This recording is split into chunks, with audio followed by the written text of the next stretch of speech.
지난주에는 이제 정부 경제정책 현재 어떤 것들의 문제인지 짚어주셨고 오늘은 중국을 상대로 하는 그 관련 정책들이 어떻게 되고 있는지 그 부분을 좀 짚어주시기로 했죠. 일단은 제가 경제 정책을 할 때 지난주에 제가 이제 트럼프 보호주의에 대한 대책을 얘기를 드렸는데 뭐 셰일가스 수입을 늘린다 뭐 이런 걸 대책이라고 나는 그러니까 바로 그런 게 있기 때문에 사드에 관한 것들을 찾아봤는데 없었어요.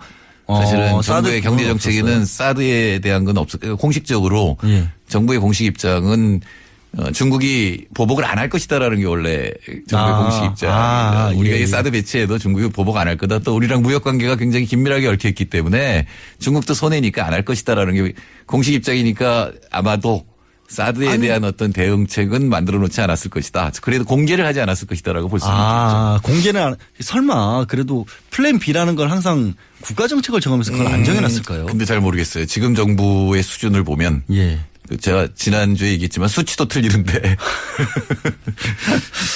그러니까 우왕좌왕한다는 거는 지금 이 사드와 관련된 여러 부처가 있는데 서로 말이 막 어긋나고 있어요 지금. 예를 들어서 장수 안보실장은 가서 뭐 중국이 뭐라고 하건 우리는 한다. 이렇게 쓸데없는 얘기한 거거든요. 그러니까 중국이 바로 불행한 일이 초래될 것이다 뭐 이런 얘기를 한 반면에 오늘 주영환 산자부 장관, 그러니까 산업부 장관은 오늘 한중 FTA에 관한 이제 정리회의가 있거든요. 거기서 따져보겠다. 만일 이게 국제법을 어긴 건지 아닌지. 문제가 되는 것인지. 그렇게 얘기를 했고 식약청이 처로 올라갔죠. 식약처에서는 그건 우리 기업이 잘못한 거다. 이번에 화장품. 화장품 수출 막은 것들. 예매한 거는 우리 기업들이 뭐 미비한 것이다. 이렇게. 우리 기업이 뭘 잘못했다는. 그러니까 우리가 이거는 예측을 할 수가 있었는데 중국이 보복을 한다고 하더라도 정부가 나서서 하지는 않습니다. 보통은. 공식적으로 보복을 하는 건 아니죠. 지금 외교부에서 쭉 얘기한 거는 사드 배치하면 불행한 관계가 될 것이다고. 중국 인민들의 반한 감정이 굉장히 나빠지고 있다. 한국에 대한 감정이 나빠지고 있다. 이 정도 얘기를 하고 환구시보 같은 관영 언론은 보복해야 된다라는 얘기를 하고 굉장히 위험해진다라는 얘기를 하고 그러니까 정부는 그렇게 얘기를 하지만 실제로 정부가 쓰는 수법은 법에 안 걸릴 만한 것들. 흔히 우리 얘기하는 게 비관세 장벽이라는 게 있거든요. 그러니까 위생 검역 조건을 철저히 한다든가. 그러니까 솔직히 뭐 이런 거죠. 이른바 우리식 표현을 하면 법대로 해버리겠다. 네, 그렇죠. 기술 장벽을 한다. 이제 앞으로 안 나온 게 뭐가 있냐면은 중국은 주로 기업들이 칸시라고 하는 거에 의해서 움직이잖아요.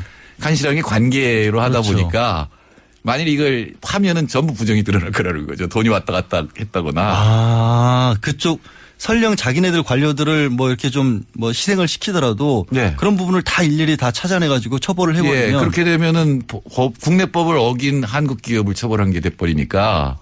그런 방법이 또. 그러니까 시진핑이 지금 부패와의 전쟁을 하면서 보시라이 같은 큰 정책을 날린 게 다 부정부패인데 그게 중국에서는 상당히 일상적이거든요. 칸시라고 하는 게 바로 그런 걸 의미하기 때문에.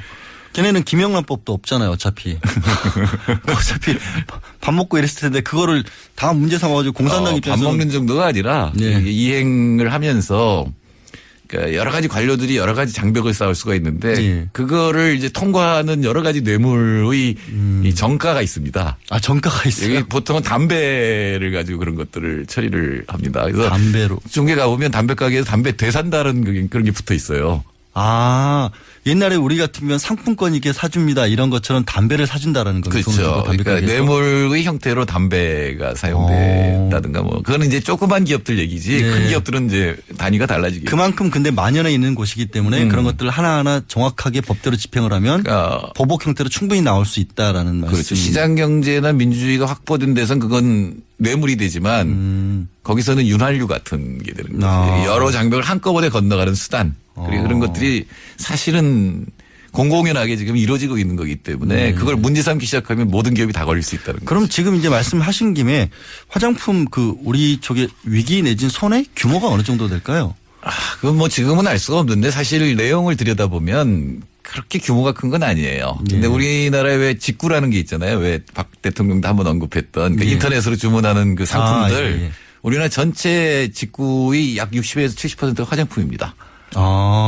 그렇게 많이 중국 사람도 화장품, 우리나라 화장품 굉장히 좋아하잖아요. 여기 서울에서 지금 길이 막히면 그 부근에 면세점이 있는 거예요. 중국 관광버스가 서 있고 그 면세점이 제가 옛날에 근무하던데 1층에 있었는데 보면 거기 전지현 씨나 이런 한류 스타들. 예, 한류 스타들의 전신상이 네. 다 화장품 파는 거거든요. 요즘에 명동 가면은 그 화장품 가게 앞에서 다 중국말로 말 걸더라고요. 그렇죠. 그러니까 그게 그만큼 직구도 그만큼까지 많이 이루어지고 있다. 예, 근데 그리고 한국의 화장품은 상당히 수준이 높고 특히 중국의 오피스 레이디들한테 굉장히 인기가 있다라는 겁니다. 그래서 뭐 일설에 따르면 사드에 의해서 가장 손해를 본 곳이 어디냐 그러면 우리는 제주도를 떠올리는데 압구정동이라는 썰도 있습니다. 압구정동의 성형외과들이 요새. 성형외과. 그러니까 이게 관광에 대한 지금 관광객 수가 줄진 않았어요. 통계를 보면은.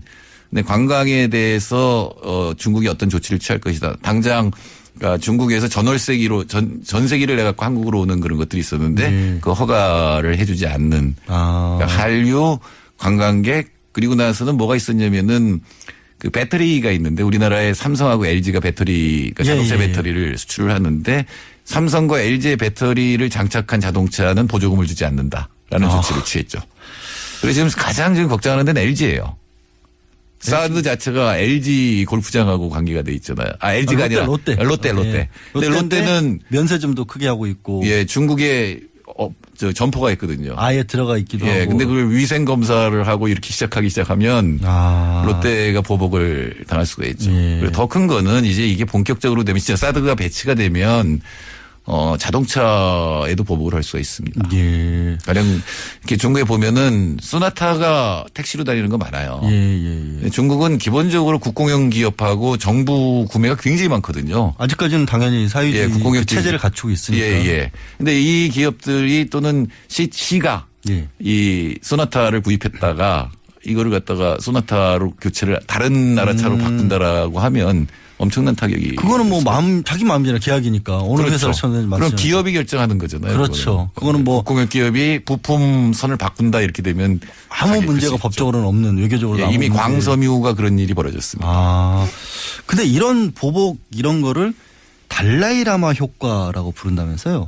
예. 달라이라마 효과라고 하는 건 푹스랑 쿨란이라고 하는 학자들이 이 후진타오 시기 그러니까 2003년에서 2008년까지 이 외국 대통령이나 수상들이 달라이라마를 만나는 경우가 있잖아요. 예, 그렇죠. 그때마다 중국이 강력하게 막 반대하고. 반대하고 그러면 1년이 안 돼서 그 나라 외교부가 사과 성명을 냈습니다. 여태까지 한 나라도 빼놓지 않고. 그래요? 다 안 했어요? 왜 그러냐면은 대통령이 만나면 그 해 대중국 수지 16.8%가 줄어들어요.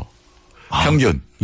장관이 만나면 8.5%가 줄어들어요. 그게 평균으로 잡힐 정도로. 그러니까 모든 달라이라마를 만난 모든 정상이 만났거나 장관이 만나면 전부 무역 보복이 들어갔고 중국 입장에서는 우리가 보복한 거 아니라고 얘기하는데 아까 조금 전에 설명해 준 방법으로 하면 근데 대중 수출이 16.8, 18.5에서 16.8이니까 상당히 확 줄어드는 거거든요. 그러면 외교부가 잘못했다라고 얘기할 수밖에 없는 거죠. 근데 이거는 사드는 달라이라마랑 완전히 다르잖아요. 비교가 할 수 더 크겠죠. 다시는 안 만나겠다고 할 수 없죠. 이미 배치가 되면. 그렇죠. 완전히 철수를 시키기 전까지는. 이게 배치가 되면 더 큰 문제가 되는 거죠.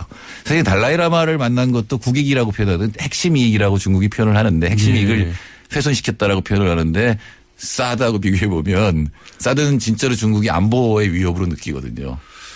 그 이제 중국 입장에서 그렇다라는 건데 그럼 뭐 얘기 안 한다는 게 의미가 없긴 하겠지만 지금까지 뭐 많은 나라들의 기준으로 봤을 때 안보가 위협받는 상황에 갔을 때 혹시 중국이 취했던 태도 이런 거를 좀 뭐 들을 수 있는 그런 게 있을까요?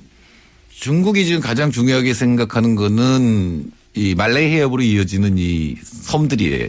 그 남사군도해 쪽. 남사군도도 있고 그 생까쿠 열도라고 하는 그 갸오 뭐 중국말로 나는데 첨강 열도. 그러니까 그 선이 하나가 있고 그다음에 필리핀 쪽에 두 번째 이 선이 있는데 요 선상의 섬의 분쟁을 일으키잖아요. 그러니까 거기가 군사적으로 배치를 하고 이렇게 하는데 사드도 그런 거에 속한다는 거죠. 사드를 잘 보면은 사드하고 거기 말레이 해협까지 가는 그 길 중에 있거든요. 그리고 거기 사드에 지금 미사일을 방어하느냐 마느냐가 문제가 아니라 이 레이더가 내부를 들여다볼 수 있다. 뭐 이런. 그러니까 중국의 군사적 움직임을 전부 체크할 수가 있는 거기 때문에 중국이 신경을 쓰는 거죠. 그러니까 우리나라가 사실은 북한의 미사일을 막는 데는 별 도움이 안 됩니다.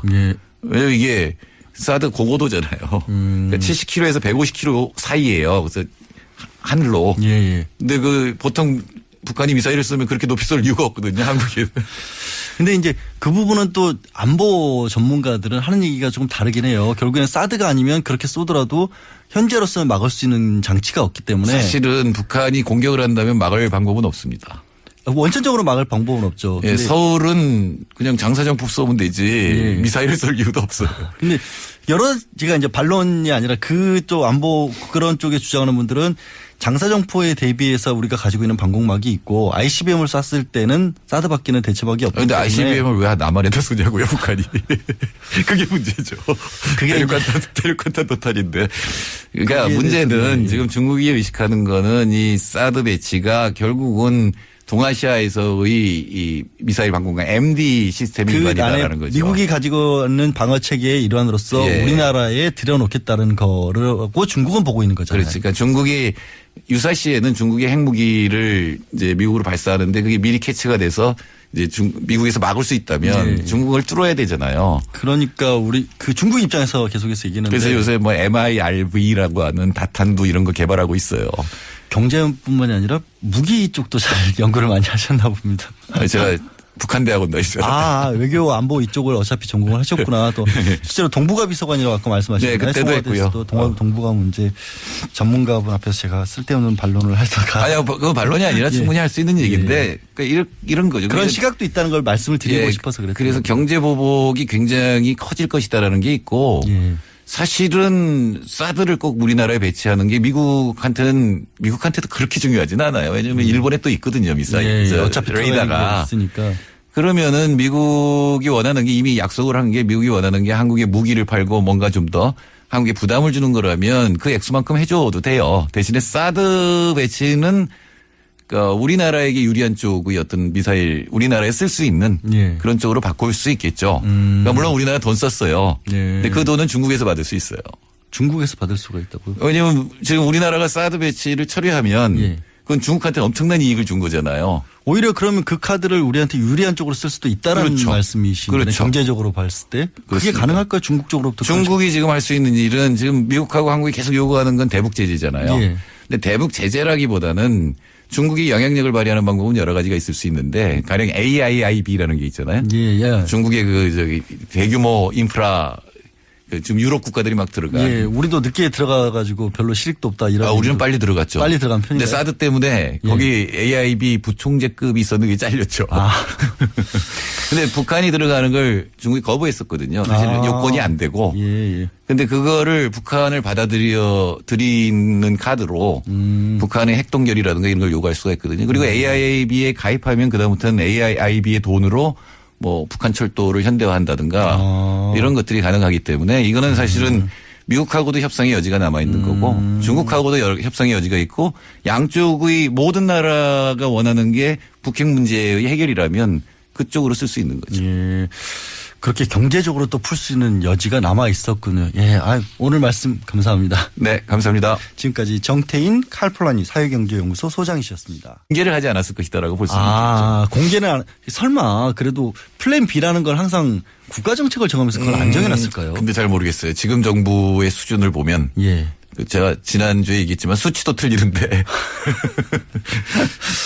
그러니까 우왕좌왕한다는 거는 지금 이 사드와 관련된 여러 부처가 있는데 서로 말이 막 어긋나고 있어요 지금. 예를 들어서 장수 안보실장을 가서 뭐 중국이 뭐라고 하건 우리는 한다.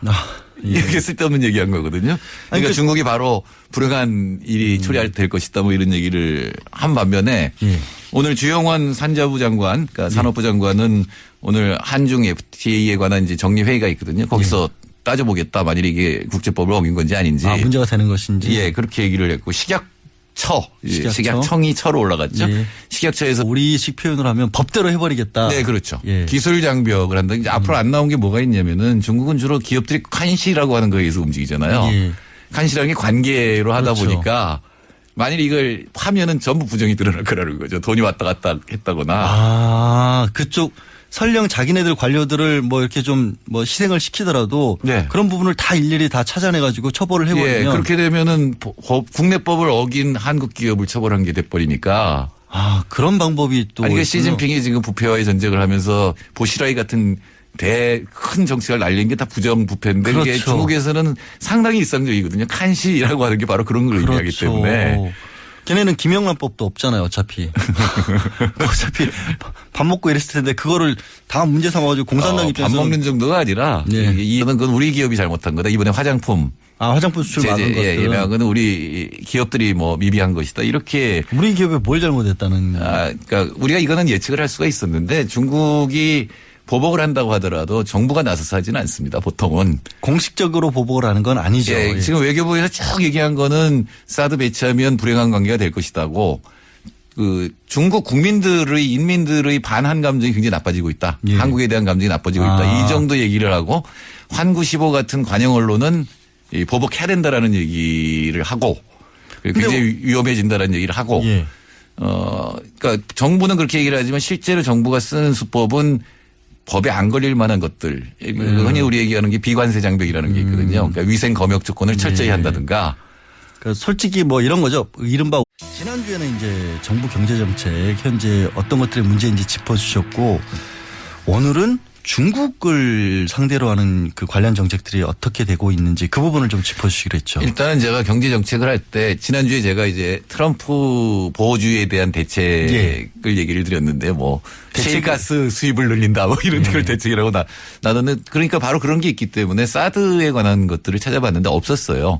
사실은 정부의 경제 정책에는 사드에 대한 건 없었고 공식적으로 정부의 공식 입장은 중국이 보복을 안 할 것이다라는 게 원래 정부의 공식 입장. 우리가 이 사드 배치해도 중국이 보복 안 할 거다. 또 우리랑 무역 관계가 굉장히 긴밀하게 얽혀 있기 때문에 중국도 손해니까 안 할 것이다라는 게 공식 입장이니까 아마도 사드에 대한 어떤 대응책은 만들어 놓지 않았을 것이다. 그래도 공행을 하면서 그러니까 여러 가지 관료들이 여러 가지 장벽을 쌓을 수가 있는데 그거를 이제 통과하는 여러 가지 뇌물의 이 정가가 있습니다. 정가가 있어요. 여기 보통은 담배를 가지고 그런 것들을 처리를 합니다. 그래서 담배로. 중국에 가보면 담배 가게에서 담배 되산다는 그런 게 붙어 있어요. 옛날에 우리 같으면 상품권 이게 사줍니다. 이런 것처럼 담배를 사준다라는 거죠. 그렇죠. 그러니까 뇌물의 형태로 담배가 사용됐다든가 뭐 그거는 이제 조그만 기업들 얘기지 큰 기업들은 이제 단위가 달라지겠죠. 그만큼 근데 만연해 있는 곳이기 때문에 그런 것들을 하나하나 정확하게 법대로 집행을 하면 보복 형태로 충분히 나올 수 있다라는 말씀. 그렇죠. 시장 경제나 민주주의가 확보된 데선 그건 뇌물이 되지만 거기서는 윤활유 같은 게 되는 거죠. 여러 장벽을 한꺼번에 건너가는 수단. 그리고 그런 것들이 사실은 공공연하게